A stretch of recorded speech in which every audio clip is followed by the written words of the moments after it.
Well, hello. This is the Andrew Lake podcast, and today I'd like to talk about integral music practice. And on a personal note, I'd like to dedicate this episode to Eda Bowlby. Eda Bowlby is a friend of mine who's a musician, and I've had many conversations with him over the years about music and music practice. So this one's for you, Eda Bowlby. So, integral music practice is a comprehensive overview. We're going to be going through a whole bunch of things that you can use as ideas to improve your music practice, to be more efficient, more motivated, and just generally more in touch with what it means to become a better musician and have a deeper connection with music. The framework that I'm using is integral theory. So we're taking integral theory and using that to talk about music practice. We're not going to cover every aspect of integral theory. We're only going to talk about the things that are most practically relevant to musicians. So there's more of an emphasis on psychology, shadow work, and personal development on the individual level rather than understanding collectives and bigger picture sorts of things, although we do get a little bit into that as well. If you're not familiar with integral theory at all, I highly recommend you do a little bit of research. I have an episode on it, and there's lots of information out there about integral theory. It's basically the best philosophical framework that you can use for understanding life and understanding your psychology. So integral theory is highly recommended. You don't really need an integral background or understanding of integral theory to understand what I'm talking about today, because it will come out in the dribs and drabs of advice and ideas that I can give to you for your music practice. So I'm going to try and be comprehensive and also foundational. So take this all in, and then you'll be able to mish and mash it with your own ideas. Some of these things will already be familiar to you, and I hope some things will be a new introduction to you or a new way of thinking about it, a better way of thinking about it, which can help you with your music practice. So there are a few things which are adaptable. Some things are able to be manipulated to your own tastes, to your own likings, and some things are critical. Some things you must do for an integral music practice.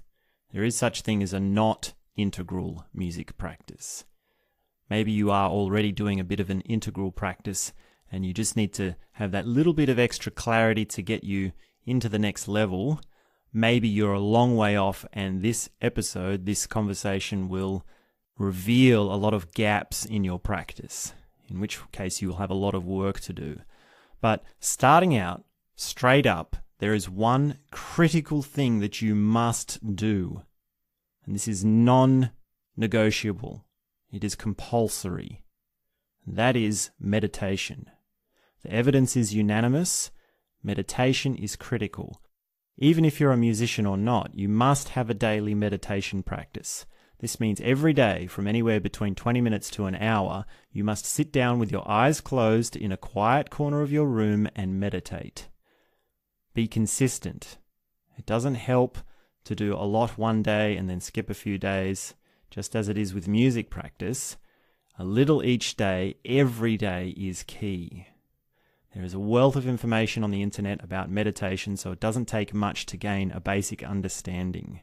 If you're doing 2 hours of music practice every day, cut that down to an hour and a half and do 30 minutes of meditation. Meditation helps with your psychology, your emotions, your bodily awareness, your concentration. It feeds into everything. Even if you're not a musician, like I said, meditation is critical for life. The science is overwhelming. It is just abundantly clear that the only way, the fast-track way to progress is to have a meditation practice. So, let me go through 4 basic meditation systems or techniques. These are basically just the simple introduction to ideas that you can use for meditation. You can find out about others and find ones that suit you, but here are a few of the basic ones. First of all, you've got guided meditation. So there are guided meditations on many websites and apps for your phone, that sort of thing. Guided meditations are an easy place to start because all you have to do is follow the instructions. It's simply a matter of doing as the guide says. If you don't think of yourself as too smart or too big to take advice from a teacher or a guide, then you can just sit down on your pillow and do as the guided meditation says. It's really that simple. Another form of meditation is concentration. So this is a specific kind of meditation. The key to developing concentration is to find one object and focus all your attention on it to the exclusion of everything else. And you can find a simple object. It might be something like the breath, the pressure of your thumb and your index finger, a humming sound, or an object in the room like a candle or a flower. Note that you will lose concentration many times as you practice this. Don't be discouraged when you're starting out doing this. With more practice, your concentration will improve. And in fact, it's the losing of concentration, noticing that you've lost it, and then coming back to the object of your concentration, that's the thing that we call a rep, or that's like lifting the weight. That's one part of the exercise, and you need to have repetitions of it. You need to build it. It's like building a muscle. Concentration will improve your music practice so much because really the thing that makes your music practice ineffective is your lack of attention to what is happening when you're doing it. You retain more information when you have a deeper concentration. So another form of meditation is called the body scan. So you take your point of attention and you scan it around your body. You move systematically, and each point that you move over, you relax or you let go of. You can start at the top of your head and work your way down through to the tips of your toes, or vice versa. The slower you go and the more detail you have, the more awareness you will gain. This process can bring pain into awareness, which will lead to releasing of pain, or the relinquishing of pain, or a stronger relationship to pain. It's also a process that will open you up to feelings of bliss and ecstasy if you develop it to a high degree. And all experiences are nested in the body, so it's the doorway into understanding how you feel. So the body scan is another foundational form of meditation. And the last form of meditation I'll introduce you to is called strong determined sitting. Strong determined sitting is the practice of sitting as still as a statue, no matter what. This means if you get an itchy nose or a cramp in your leg, too bad. No moving is allowed until the end of your meditation session. So you should be doing these on a timer. You should have a stopwatch or something that is putting a defined time limit on your meditation, so 20 minutes or 30 minutes or an hour. The strong determined sitting technique turns up the volume of the internal world, and many glorious and terrifying things can happen. It can also be used in addition to other kinds of meditation. So you can do strong determined sitting with the body scan, or you can do strong determined sitting with guided meditation. So this is great for developing strength of will and a sense of discipline. And discipline is a part of music practice. It's not the whole thing. It shouldn't entirely be central, but discipline is a component of a integral music practice. So I hope I've rammed that point home hard enough. You have to be meditating every day. The next big component of integral music practice that I'd like to talk about is what I call body awareness and body ability. So your actions and your music performance is nested in your body. You use your body to perform music. So you want to be developing your body ability for strength, flexibility, endurance, coordination, balance, and agility. Music practice alone is too many things, too complicated, to be your only exercise in developing bodily mastery. Getting a sore back, getting tired, getting cramps, getting RSI, getting strained muscles, getting fatigue, these are the things that hold musicians back the most. You might have a perfectly good motivation and willingness to do music practice, but if you have a pain in your neck or a cramp somewhere that is excruciating, it's not going to happen. Also, if you are practicing too much and you're over-practicing, you can be wearing out your body rather than building skills. So bodily awareness and bodily ability is working on reconciling that. You need to be able to recognize when you are improving and recognizing when you are fatigued. And that comes back to the body scan and meditation. But bodily ability is more about the external world. So here are a few things you can do in addition, so you have to do this in addition to your music practice to develop your body. So you can do weights at the gym, running or other cardio-based activities, sports. You can do yoga. You can learn that on the internet or join a class. Tai Chi, Feldenkrais method, the Alexander technique. These sorts of things you can do either daily or a couple of times a week, separate to your music practice, in order to improve your ability to sit at your instrument and practice. Another big one for music is dancing. So dance is fundamental to human nature, like laughing and crying. Everybody has had the instinct to dance at least once in his or her life. For some people, we may need to go back to early childhood, but who am I to judge? If you are a musician, there's a good chance you understand dancing quite well. Realize that when you perform music, you are dancing. And indeed, life is a dance, if we want to put it into a bigger picture. Some people are a bit twisted, some have an elegance, and some people have a grace about them. This is something that can be developed with practice. You will have more detail in the way you move your body, more symmetry, and more efficiency in your actions if you develop your dancing. It is not something intellectual or theoretical, although it can be made to be those things. In modern dance, it can be intellectual and theoretical. It's more spontaneous though, and it's a feminine thing. Dancing is about the feeling and letting go of hidden reservations that are difficult to put into words. The best kind of dancing is when you let it all hang out and nothing holds you back, just like a peak performance when you're doing a music performance. It's true authenticity.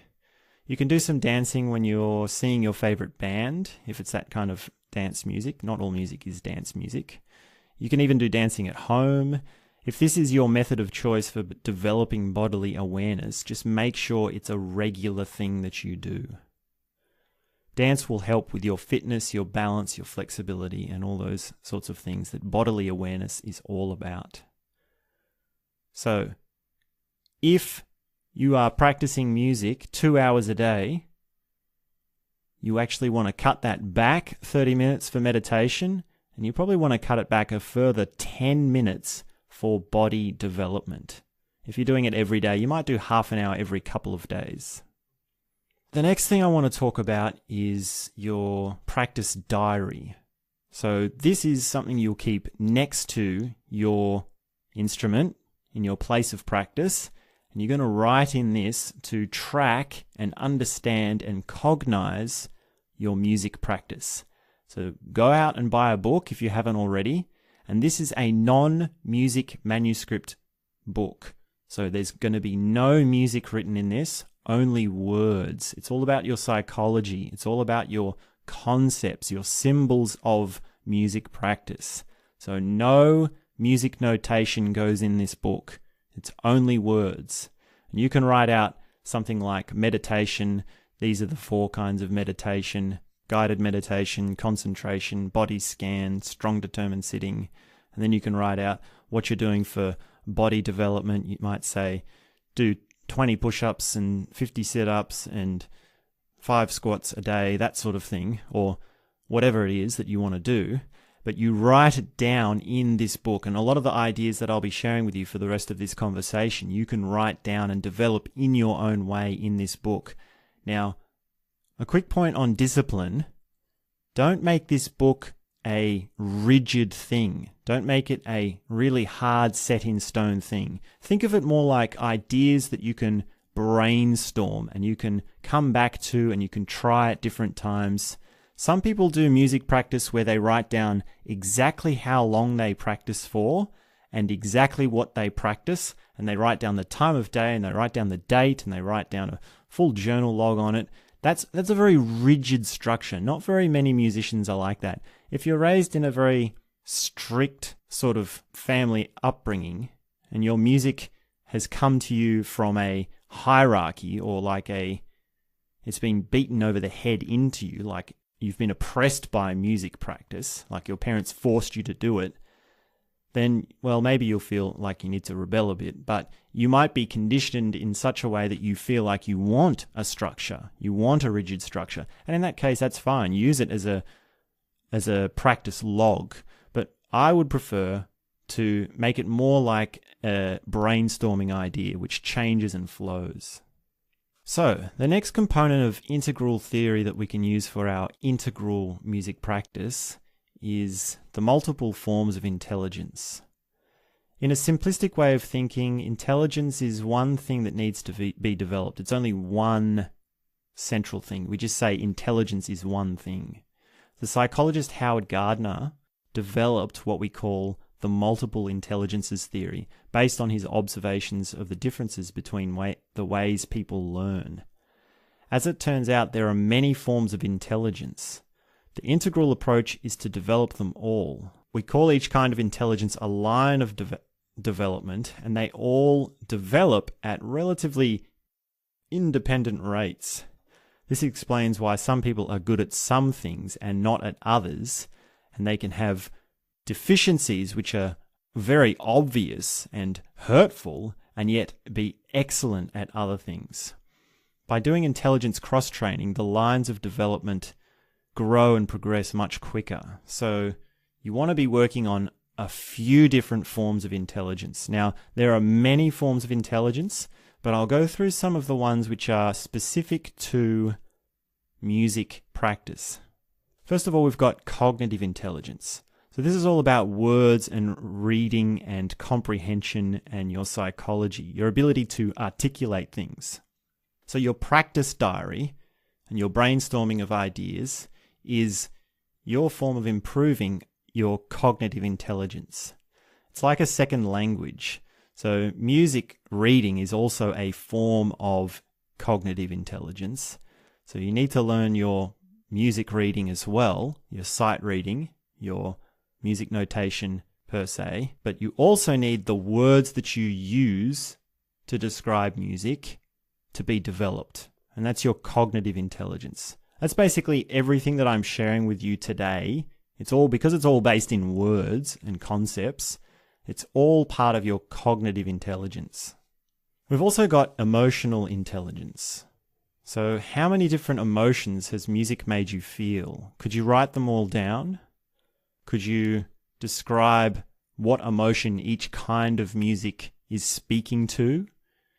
Are you aware of how many sorts of emotions you have? Are you aware when you have very strong emotions? Maybe there's a lack of strong emotions in your life and your music practice is a bit flat and you want to have more emotion in it. So make sure you have some emotional intelligence with your practice. We've also got aesthetic intelligence. So this is more about how you put things together in a pleasing way. So this is your music composition, for example. It taps into your intuition. You need to develop this by being involved in the music scene. For example, a jazz musician can learn how to improvise phrases instinctively because of their years of absorbing phrases from other great jazz musicians and listening to records and going to gigs. I've also got here interpersonal intelligence. So this is your ability to socialize and relate to other people. Most music careers offer many opportunities to meet a glorious number of people. How you navigate your social community is a factor to your music. We can't kid yourself about that. Don't joke about that, or don't downplay that. Bands have been torn apart by differences of opinion, and conversely, incredible music has been born from friendships. Be sensitive to how people feel and react to the things you say.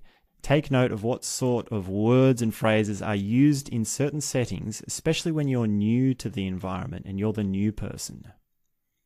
Status anxiety, jealousy, envy, inferiority, and embarrassment are the dark side of the social world.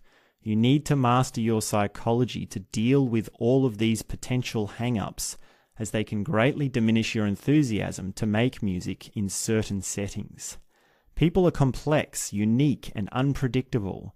This is what makes them an amazing opportunity to bring more richness to life. Every new person you meet is a whole new world waiting to be discovered. Everyone has a history, an ideal, fears, hopes, just as you do. The more you can understand yourself, the more you can understand someone else.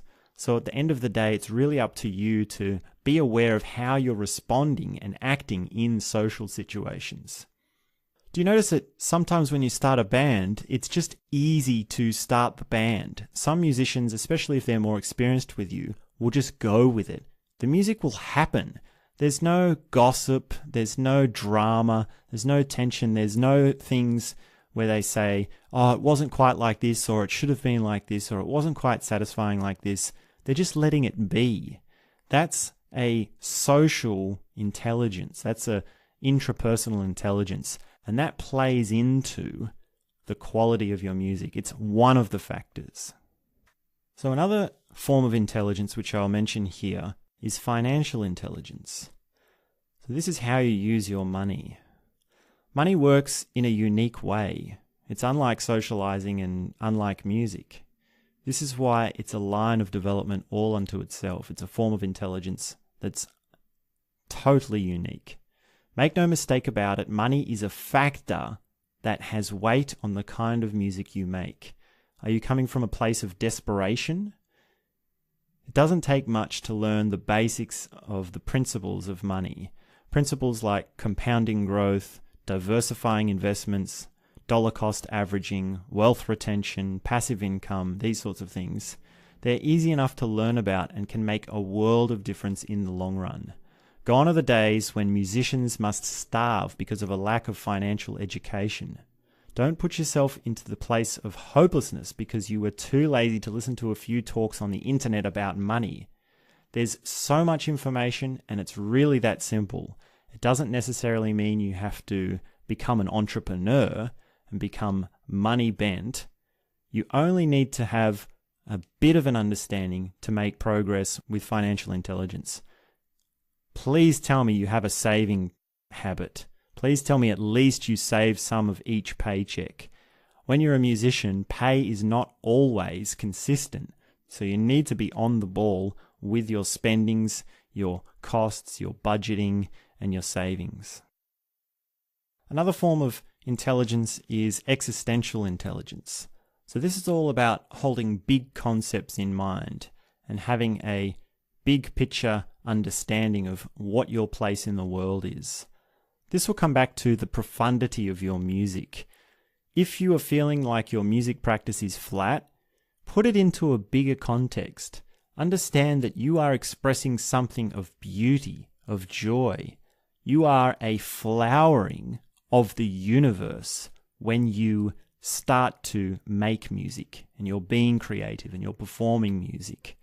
If that sounds too fluffy or you can't take that on, that just means you're a bit skeptical about this existential intelligence. Maybe I'm not conveying it well enough. Maybe it takes a bit more of a explanation for us to bridge the gap between the universe and all the stars and the planets and everything in it, and you sitting at your instrument, slogging it away, trying to learn your A major scale.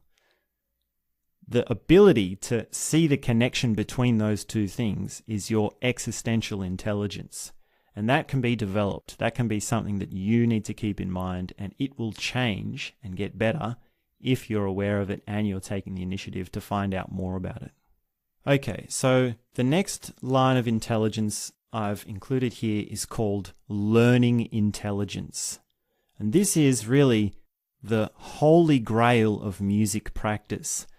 If you can keep this in mind, this will really give you good gains for your music practice, and it will stop you from getting stuck in slumps. It will stop you from becoming stale. It'll stop you from becoming unmotivated, and you can use this as a framework, not only for your own music practice, but also for band practice. So here, I'd like to make 4 distinctions. This will be very powerful for conceptualizing your progress. First, there is learning music. Second, there is practicing music. Third, there is playing music. And finally, there is performing music. So we've got learning, practicing, playing, and performing. Learning music is what you are doing when you start a new piece. You're starting with a brand new piece of music you've never seen before, and you're trying to familiarize yourself with it. You have no idea how it sounds, and you're struggling just to make your way into the first few measures. With persistence, you can gain a rough understanding of how the piece goes, and then you'll even be able to make your way through it without mistakes. But there's a difference between knowing a piece and really knowing a piece. To really know a piece, it takes practice. So you're no longer learning the piece, you know what it sounds like, and then you move into practice. So practice involves huge amounts of repetitions, permutations, the ironing out of weak spots, and a relentless digging into the details of a piece. This is the grind of learning music, or music development. So you've got learning and you've got practice, and practice is the bulk of what you do with music development. Don't expect it to be fun. Don't expect it to come easy. Learning is the hardest part. Practice is probably the second hardest part, but takes the longest. It still is unfamiliar stuff becoming familiar to you. This is the discipline process. This is the discipline of music. Once you've practiced a piece long enough, you'll be able to play it. So this is more of a lightness to it. It's a playfulness to it. You should learn to notice the difference in the feeling between practice and playing. Playing is fun and it's joyous. It's the reward of music. You can be relaxed and jolly about it. But play becomes stale without practice and learning. If you always play, then you're just being lazy and you'll lose the details. You'll lose the juiciness to it. It's easy to always want to play music and to never practice. It may appear on the surface that advanced musicians only ever play music, but that's probably more like that they've learnt to practice and learn. They do that learning practice process much quicker. You can also never know what they've done in the background and how much practice they've really done. So playfulness is the playing of music. And if you practice enough, playing will naturally come out of it. And sometimes it might sneak up onto you. You'll be practicing and then you'll get lost in the music. You'll get taken away on it and you'll think, wow, we're doing it, we're going, it's happening. And then the final stage is music performance. So performance is distinctly different from playing music. Performance has its own factors to consider. It's a lot more complex and it's a lot more refined. Basically, the only way to improve your performance skills is through experience. Don't expect any good performances without a strong foundation of learning music, practicing music, and playing music. Performance sometimes can be playful and open, but it's also formal. You need to be, in a sense, restrictive of your playfulness when you're on the bandstand. So these 4 distinctions can be used to workshop a band. Know what point the band is at when it's learning a piece. If it's first getting into touch with the piece, you'll need to be learning it. And then when you're going through it, the band might be able to play all the way through it, but they need to practice it. That's the rehearsal. That means ironing out of the difficult parts. You might concentrate just on a complicated part of the song, and then you'll need to be more playful. You need to say, look, let's just play through this song and let's be a bit more open about it. And then you'll be ready for music performance. So performance intelligence is even yet another line. So all of that was learning intelligence. We can divide performance intelligence again. So how you dress on stage, how you interact with the audience, how you act between tunes, what sort of banter you have, all this sort of stuff is performance intelligence. So be aware that this needs to be developed, and you can always ask your older musicians what they do, and look at what professional musicians do between songs and how they talk to their audience and these sorts of things. So these are all lines of development. I hope that's not too much of a brain fry, and I hope that gives you something to keep in mind. Now you can write these in your music diary and just keep them in mind. You don't really even need to practice them. Some of them you can develop specifically. Some of them you just need to keep in mind, and they will naturally happen to you. You'll naturally be able to develop them through experience if you just keep reminding yourself, oh yeah, music intelligence. Oh yeah, cognitive intelligence. Oh yeah, performance intelligence. Every time you go to a performance, you just keep that in mind, and you'll be able to have more ideas about it. Now, the next section that I like to go through, I've called time and space. So the sense of time that a musician has and their sense of pulse is central to music making. So there's two kinds of time. We call it inside time and outside time. So outside time is generated in the world. It's generated in the thing that you can see with your eyeballs. So this is your metronome or your drum machine or your backing track. And then inside time is your internal sense of time, your internal metronome. You develop your inside time by practicing with your metronome. The more you practice with your metronome, your outside time, the better developed your internal time will be. Now, when you're on the bandstand, you realize that the metronome actually doesn't exist. Beats don't exist. There's no magic place in the ether where the true beat is. Beats are only generated by musicians and the space between their notes. So when someone says they're playing behind the beat, or ahead of the beat, or on the beat, these sorts of things, it's only in relation to the other musicians in the band. It is possible to develop your sense of time so much that you can make a metronome sound like it's slowing down. You can make the metronome sound like it's behind. So elasticity, forward momentum, and time generation is all about having your internal time developed via your external time.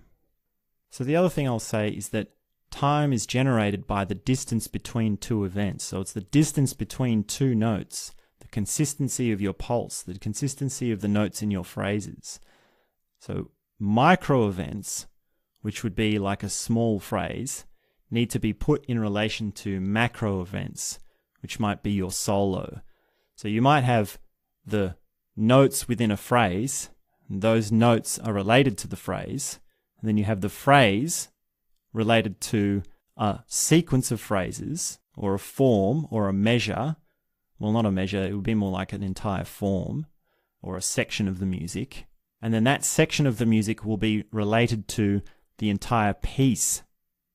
And then, of course, you can even go again, which is the piece of music in relation to the set of music. So if you're doing set list writing, this actually comes back to time and space. Is it a fast song or is it a slow song? Well, if you really want it to be a super fast song, you'd put a slow song before it because it's all relative to how it is in relation to the events. So think more about time and space, and I hope that's given you a few ideas. So the next section I'd like to talk about, or the next topic I'd like to talk about, is the kinds of listening and perception. So if you're a musician, you should be developing a multiple number of ways to listen to music. So we've got technical, analytical, emotional, non-judgmental, and ethereal.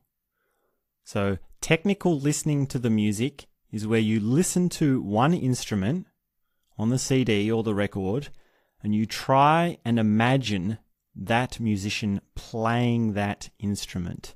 So you can visualize your fingers on the instrument, on the notes, on the keys. So if they're a piano player, you can see what notes on the piano are being moved up and down.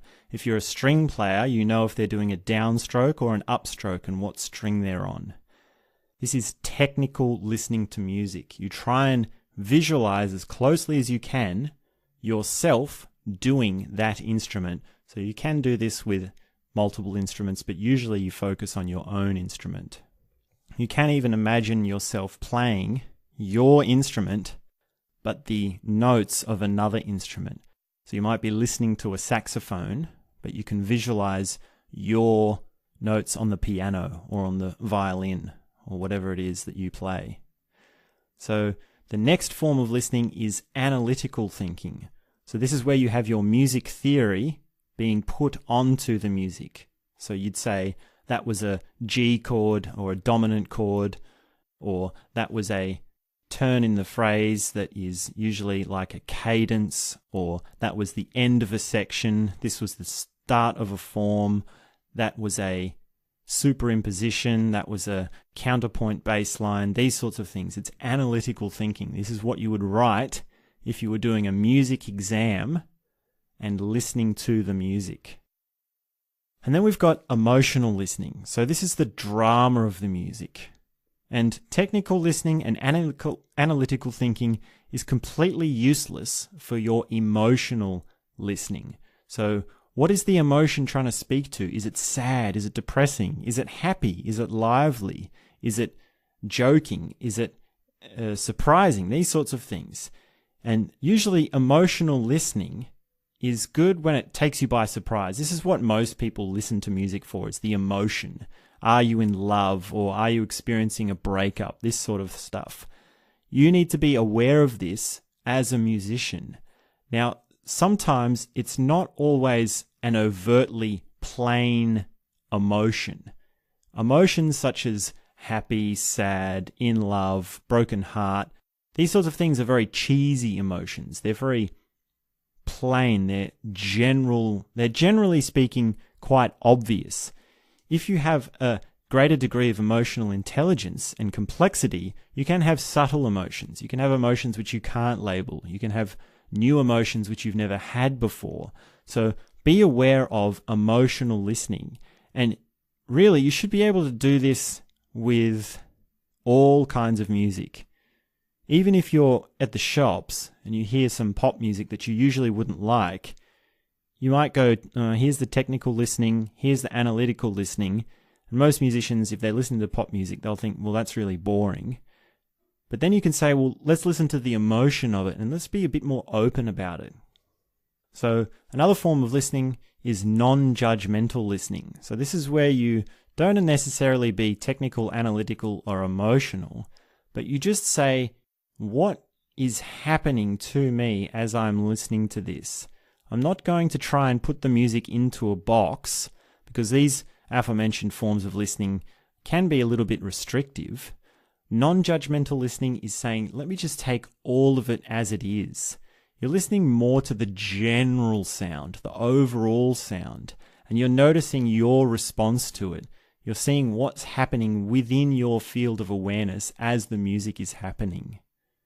So being non-judgmental is completely different to technical and analytical listening, and you can develop the two.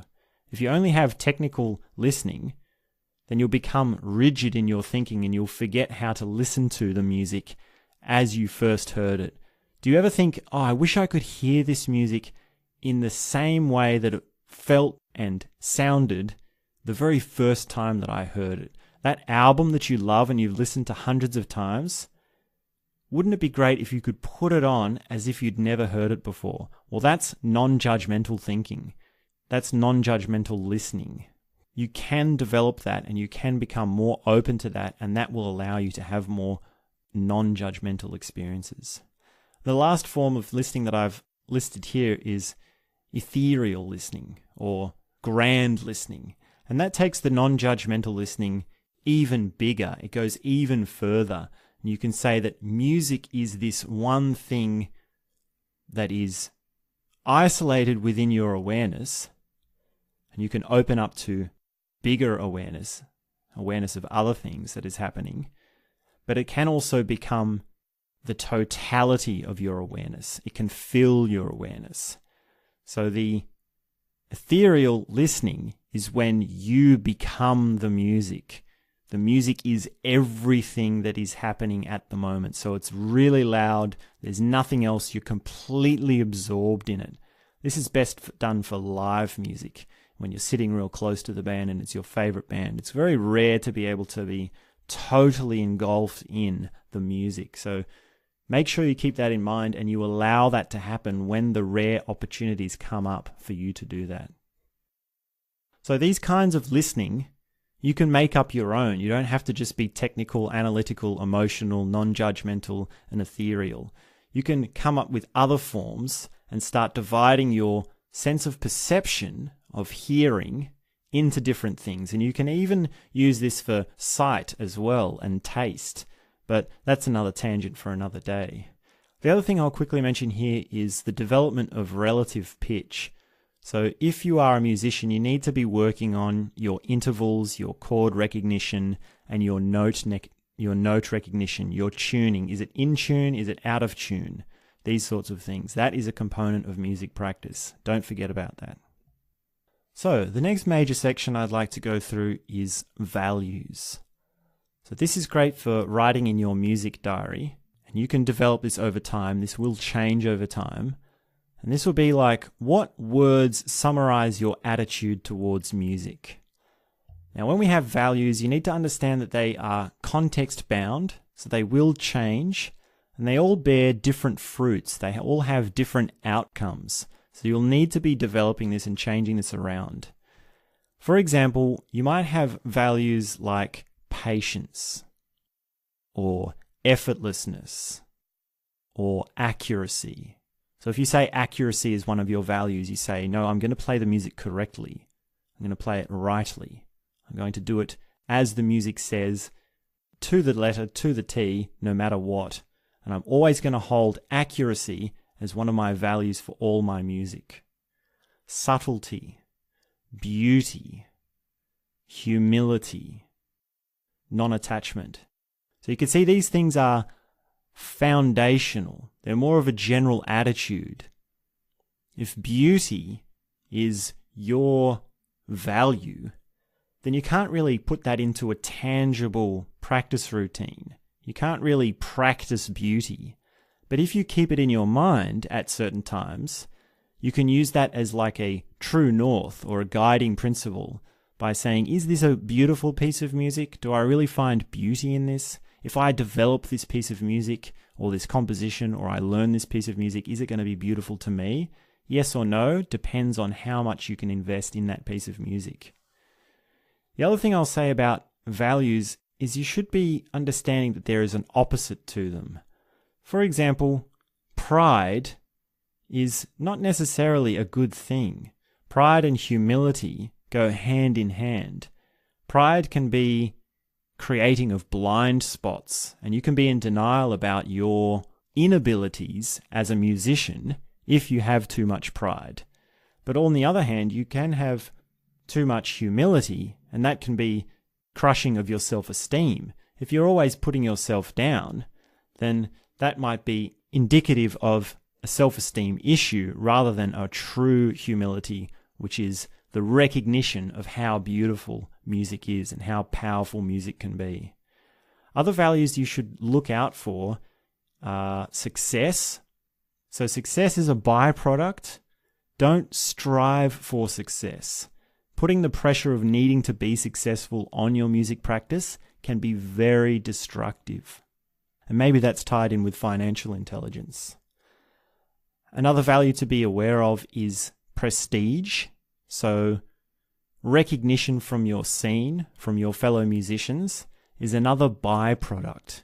You really need to put prestige and recognition out of your mind, because that can be very destructive to your motivation. This is your status anxiety. This is your comparing yourself to others. This comes back to your jealousy and your envy.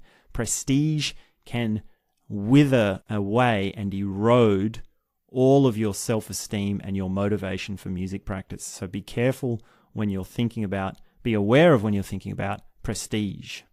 And then the last value that I'll mention here, remember you can come up with your own, you'll be developing these. There's a whole hundreds of lists of values or higher values that you can learn about. But the last one I'll mention here is gratification. So gratification is an interesting one because it depends on what is being gratified as to how fulfilling it is. So when you have a gig and you say, wow, that was a really good gig, make note of why it is that you felt that it was good. You can gratify your ego, you can gratify your identity, you can gratify yourself as someone, as you're seeing yourself as someone skillful or someone exciting, and you can gratify yourself emotionally.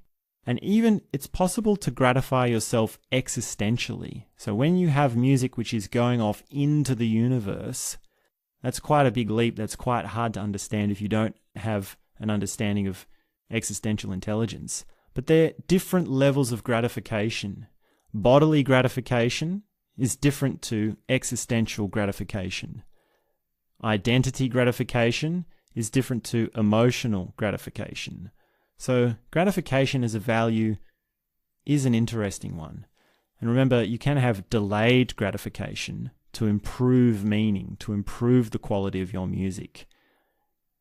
Making sure you are learning music, practicing music, and refining your music is a form of delayed gratification to make sure that your music performance is of a higher quality. So really a music performance is the flowering, it's the gratification, and it takes delayed gratification to get there. So the next section in integral music practice is types of musicians. So if you're familiar with psychology personality types, this comes from the Enneagram. And there are a lot of different models of types of musicians. And I'm not going to go through all of them, but the other one is archetypes, such as the mother or the father or the king or the jester. These sorts of characters have a collection of characteristics to them, and they act in a certain way. So keep these types of people, types of musicians in mind when you're interacting with other people, and be careful to see this in yourself. These aren't necessarily things that you take on or reject.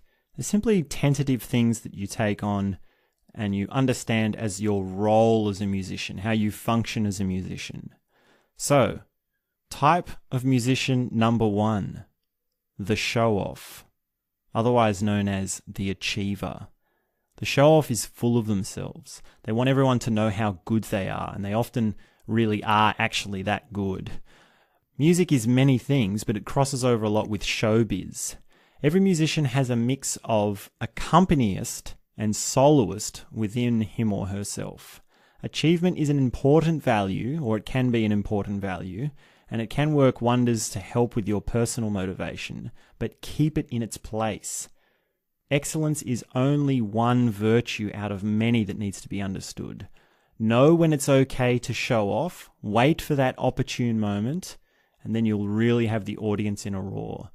There is also a difference between music excellence and career excellence.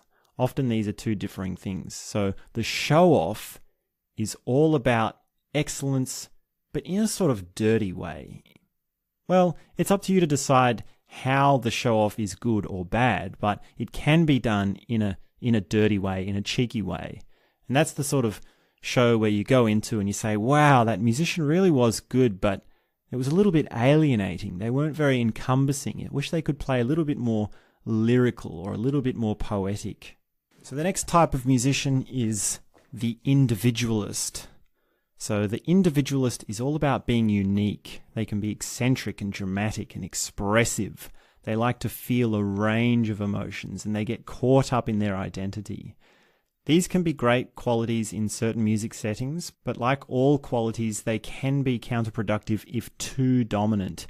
Individuals can be easily offended and don't always take critical feedback well. So if you're an individualist, you might have feedback from your teacher and you'll take it personally, or you'll deny that it actually is valid feedback and it will hurt you.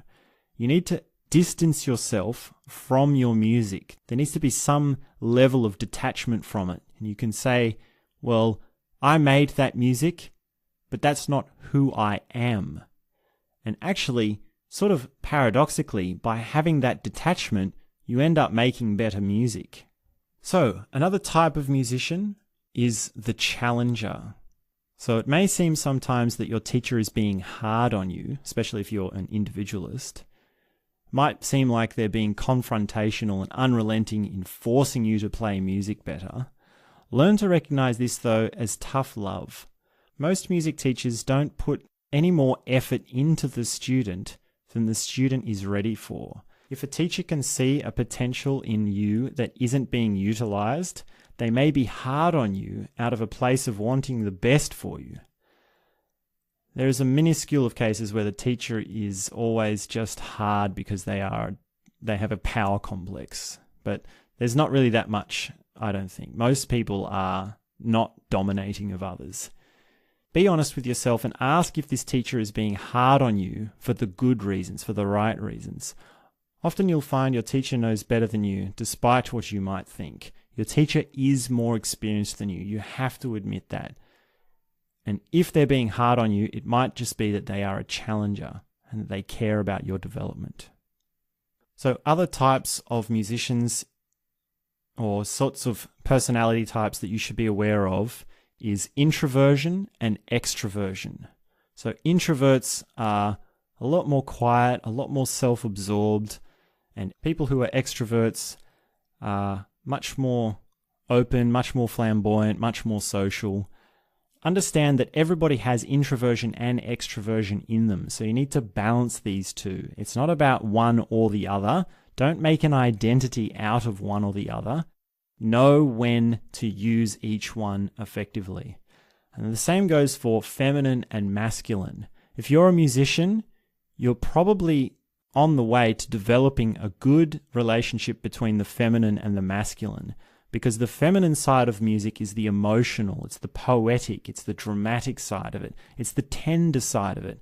And the masculine side of it is the performance of it, it's the putting out, it's the look at me, I'm the show-off side of it. And you need the two together to be having a flowering of music. So understand feminism. Well, not feminism, that's a social movement. So forget about feminism as a social ideology. And just think of what it means to be feminine. And masculinity, or I don't know if there's a social movement for the males, I don't know much about that, but just understand the differences in feminine and masculine for yourself. Forget about ideologies and social movements. Another kind of musician is the charmer. So this is about seduction. So there's many forms of personality that are to do with seduction. You might have the dandy, or you might have the witty, or you might have the comedian. The charmer is someone who's trying to seduce the audience. They're trying to get them on board. They're trying to involve them. So this is the want to have an emotional effect on someone else. And this is obvious in musicians because if you're making music, you probably want to have an emotional effect on your audience. And the last type of musician that I'll mention here is probably the most important one out of all the ones that I've mentioned so far. So make sure you listen carefully to this one. This one is the fool. You will never learn anything unless you are willing to be a fool. The number one thing that stops people from learning is their inability to confront their ignorance. This factor is followed closely by thinking you already know. But basically, You don't want to have a fear of looking foolish. The quickest way to make progress in your musical development is to be willing to be made a fool of. It will be painful at first, but with more experience of coming into contact with your ignorance and lack of ability, you will get better. Dealing with foolishness is a skill unto itself, which is critical for overall growth and development. Don't mix this up with clumsiness. Don't create a clumsiness complex because you think you are being foolish by learning. And don't publicly humiliate yourself on purpose or humble yourself inauthentically in order to play the fool. The fool is a personal thing. It's an intimate thing, and you shouldn't make it as a part of your interactions with anyone really other than someone who is teaching you or someone you can learn from. Be aware of an interaction with another musician or a person as something that can be an opportunity to learn something. If you are going to be learning something, they will look bigger than you in one sense. They will look more knowledgeable than you. You will look the fool. So make sure you are aware of the ability to play the fool when it's appropriate. Now, the fool ties in nicely with my next major section. So this is one of the chapters or the next major component of integral music practice. And I've called this, You Are Your Own Worst Enemy. This is the dark side of music. And this is shadow work. This is known in psychology as shadow work. And we're applying this to music practice. So do you know, maybe you've spoken to a famous musician after a concert, or there's a famous quote by, I think it's Michelangelo, and they say that something along the lines of, the greatest skill in life is not to master your craft or your instrument or music, but it's to master yourself. It's to master your self-knowledge. And you go, wow, that's profound. That guy is a heavy musician, or that guy's a heavy artist. I need to master my life, not master my instrument. Well, shadow work is the way of doing that. Shadow work is the steps you need to actually go about doing that and saying, well, that's very profound. That's very nice to be profound, but how do I do that? What's the practical application of that insight? So you don't want to be a master of your instrument. You want to be a master of yourself, of your life. And shadow work is the way to do that. This is the thing that stops you from making music. This is the thing that holds you back from music creativity, music practice, learning music, playing music, performing music. It's you. You realize it's all nested in you. Your music doesn't come from anywhere else than you. It's not like there's music written on a piece of paper that only you can play.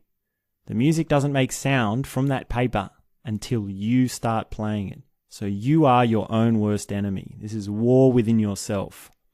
Now, here are the components of shadow work. You've got resistance, suppression, addiction, withdrawals, and integration. These aren't all the aspects, but these are the ones that I think are relevant to music practice for today. So ignorance is the shock of coming into your understanding. Ignorance is the shock of these points, resistance, suppression, addiction, withdrawals, and integration, being pushed against you. It's the birthing of these things. Ignorance is the changing of yourself in order to adapt to these things. Your shadow is your ignorance, and your shadow work is your coming out of your ignorance. So you need to find the things that you don't know about. You need to find the things that are wrong with you that you don't know how to say they are wrong with you. So resistance is pushing against the natural tendency to evolve. So evolution naturally wants to expand and improve. If you resist the emergence of a higher wave of development, a higher skill, a higher ability, That's your shadow talking. Now, why would you do that? Why would you want to do that? Well, it comes down to conditioning. It comes down to your complex. For example, your teacher might give you something to work on. They might point out a blind spot or a weakness in your playing, and you might subconsciously be wanting to learn about it, but you'll put up resistance because it might clash with your self-image. You might see yourself as a proud musician or have a pride complex. So resistance is pushing against the higher level, the higher skill, the better nature of yourself. Next, we have suppression. So this is denying the lower part of yourself.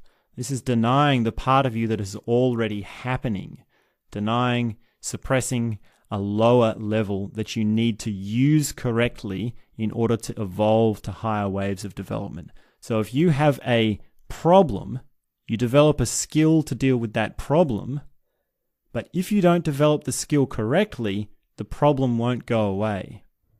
So anything that you haven't dealt with properly, that you've needed to deal with in terms of your experience of life and experience of music, and you're denying this, that's suppression.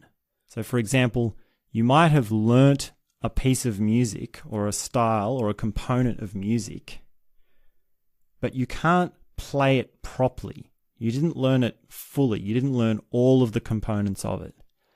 But you tell yourself you did learn it properly, and then you push it out of your awareness because you're too proud or you've got a pride complex about how good you are and how you already know enough there is to know about that thing.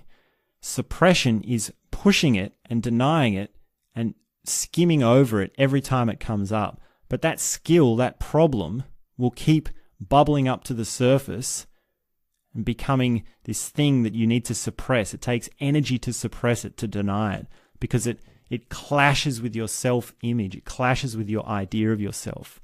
And that's the drama of coming out of ignorance. So if you have enough suppression and resistance, you can form an addiction. So addiction is overacting something that you have already had in a futile attempt to move evolution forward. So this is a persistence in something that isn't working. It's a conditioning, an expectation that you condition into yourself of something that you need to do repeatedly to take care of your suppression and take care of your resistance. So in order to keep your suppressions suppressed and your resistances resisted, you'll have an addiction. Things will change naturally and flow naturally, and you move in and out of skills and feelings if you have no suppression and resistance. There won't be any addiction. You'll start doing things, you'll amalgamate them, and then you'll stop doing them, or you'll integrate them. So next we have withdrawals. So withdrawals is what happens when you have the reconditioning of an addiction or a habit. So if you recognize an addiction, you'll stop doing it, and you'll allow your suppression to come up, and that will be painful. That's the pain of withdrawals. And if you allow the pain to happen, and you learn to recognize the pain, you'll be able to move out of your ignorance and out of the habit of the addiction. So learning to recognize painful feelings as withdrawals from addictions is key to coming out of ignorance. Complexifying your relationship to awkward feelings or bad feelings, painful feelings, is key to your progress, because coming out of ignorance is painful. Withdrawals are painful, but they're a key component to ridding yourself of suppression and resistance, which is the thing that holds you back from progress. If you have no addictions, no suppression, no resistance, you will progress naturally. Your learning will flow. It will be easy to learn things. You won't have effort behind it. You won't have struggle behind it. You won't have difficulty to it. You'll be simply going along at a pace which is natural. You won't have any of these impulses and these compulsive music practice which causes stress and anxiety to you.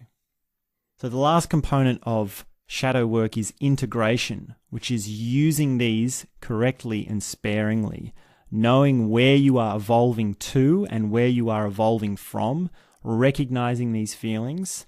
And when you have an emotion or a feeling when you're practicing, just ask yourself, is there resistance, suppression, addiction, or withdrawals happening here? It is actually possible to be addicted to music. Music can be something that you are using to suppress things and resist things, your own psychological development as a human being. But music can also be a conveyor belt. You can actually use music to become enlightened, to become more psychologically developed. Sort of like religion. Just a little quick tangent here about religion. Religion can cause you to be deluded about yourself. It can cause you to be dogmatic. It can cause you to do actions which are terrible for yourself and your society.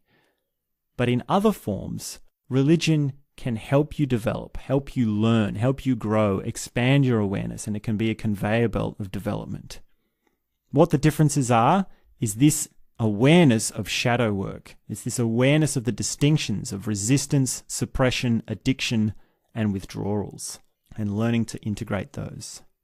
The other note that I'll mention here is that there's a paradox between regimented practice and open practice.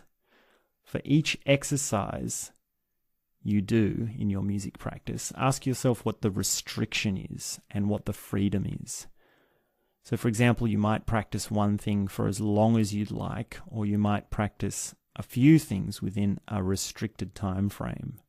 So it's different components of freedom and restriction, but the cycle of things might be more free, depending on what the components are.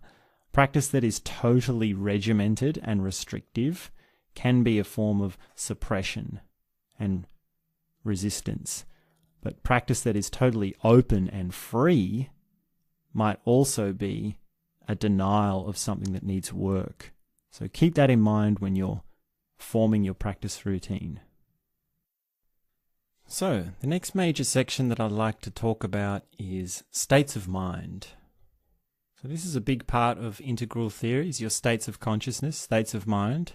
And these are the different ways that you think, or the different ways that you experience.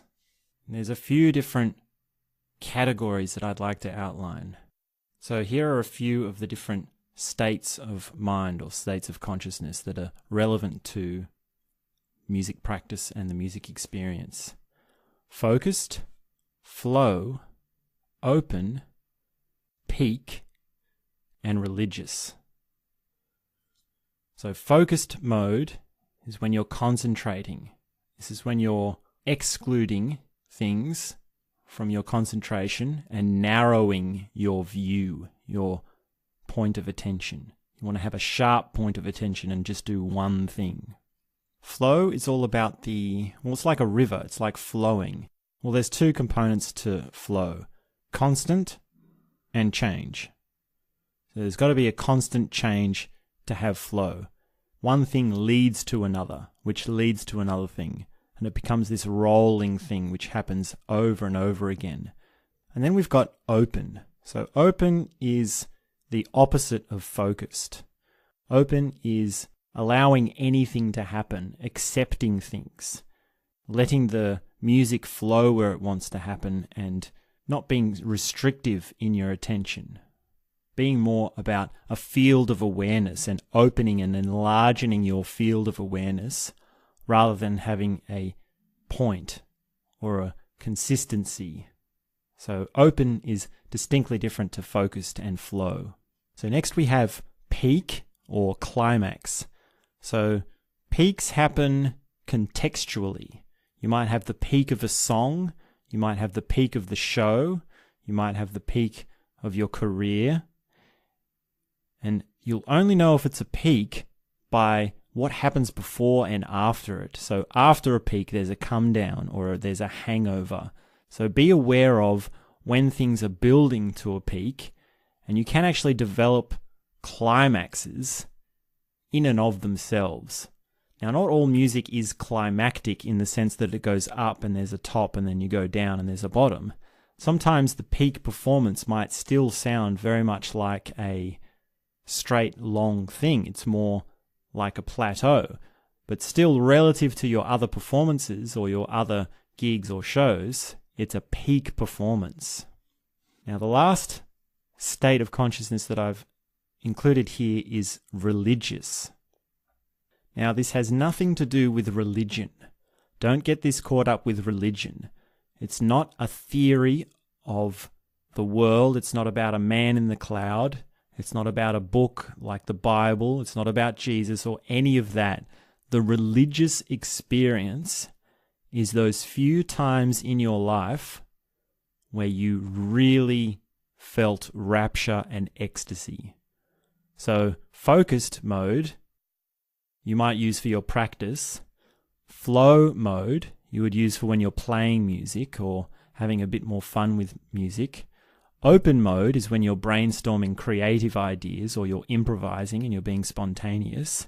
And then peaks and climaxes, they're all relative. They're sort of, you might have a little peak here or a big peak there, or you might say, wow, that was a really big peak. Or you have those in degrees and you have lots of them. You have lots of peaks. You can have lots of peaks each day or each gig. The religious experience is that total ecstasy moment which you can count only a few of those on your hand for your entire life. So the religious experience you need to be aware of. You can never plan for them. You can never practice for them. The religious experience comes to you from somewhere else. Irregardless of your beliefs about God or the universe or anything like that, it's an experience. These are the moments that really make you feel alive with the music. And you can't do anything to practice or instigate them. But you do have to be aware of when they can happen, that they can happen. You need to always have in the back of your mind, especially when you're performing, that a religious experience can happen to you. So make sure you keep that in mind and make sure you are open enough to let that peak break through into the religious experience. So these are states of mind or states of consciousness that you can be aware of. Make sure you're using them in their right place because they all have their own strengths and weaknesses and they all have their own ways of being developed. So I hope all of this gives you some ideas of where to go to next. If you want to expand your integral music practice even further, then I suggest you understand more about integral theory and psychology in general. A good way to do that is just to understand the personal development side of integral theory. And I'll suggest some books in a moment that you can read to follow up that. This is by no means a comprehensive introduction to integral theory. There are still lots of ideas like spiral dynamics and developmental psychology and devotion and the perennial philosophy and Stoic philosophy. These are all things that we can use as components in relation to our music practice. I think what we've talked about so far today is enough to get started. So make sure you're doing your meditation. Meditation every day is critical. That is a key component of everything that you're doing. Make sure you're doing body development and body ability. You only need to do 10 minutes of exercise a day to help with that.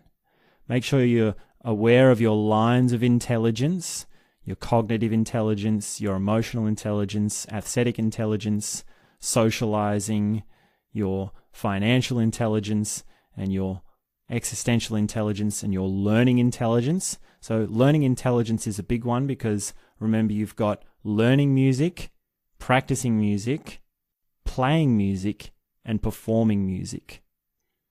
And then, of course, you've also got your performance intelligence.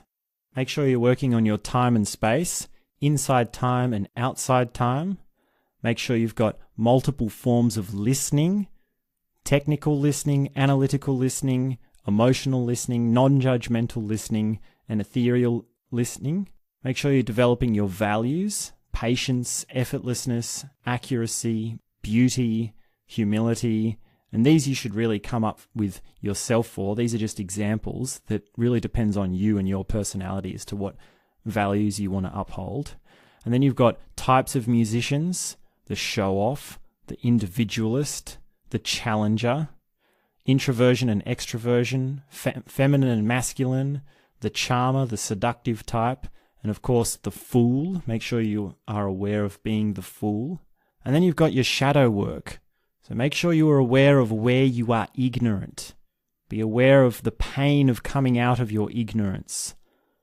Resistance, suppression, addiction, withdrawals, and the integration of all these things. And then you've also got what we were just speaking about a minute ago, your states of consciousness or your states of mind, your focused, your flow, your open state of mind, your peaks, your climaxes, and those rare moments which we call the religious experience.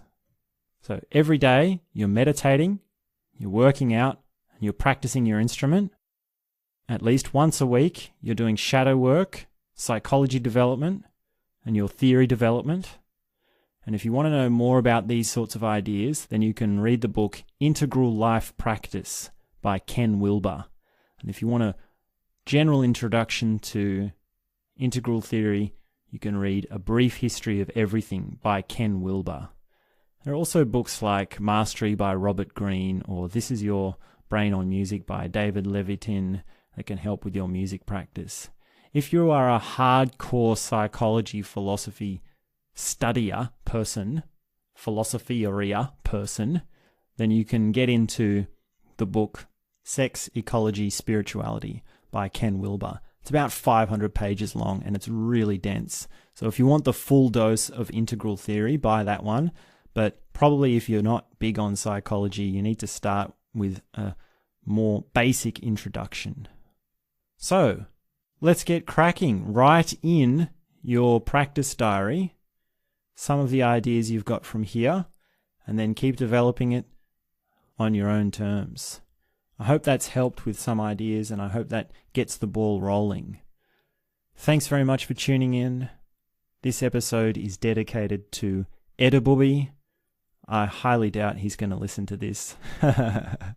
He's probably too busy practicing music, but that's okay. Edabubby, if you've listened this far, thank you very much for listening.